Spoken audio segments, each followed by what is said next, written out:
बंगालच्या जनतेने विकासाला मतदान केलं आहे. विकसित पश्चिम बंगालकरता मतदान केलं आहे आणि ममता बॅनर्जीच्या ज्या थर्ड डिग्री राजकारण ज्याला म्हणतो, थर्ड डिग्री राजकारणाला उद्ध्वस्त करण्याचं काम बंगालच्या मतदारांनी केलेलं आहे.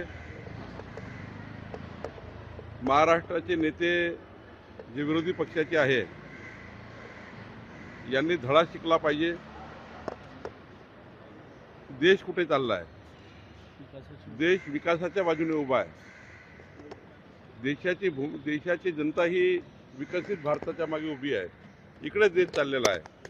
तरी विरोधक हे अजूनही सुधरत नाही आहे. काँग्रेस सुधरत नाही आहे, उबाटा सुधरत नाही आहे.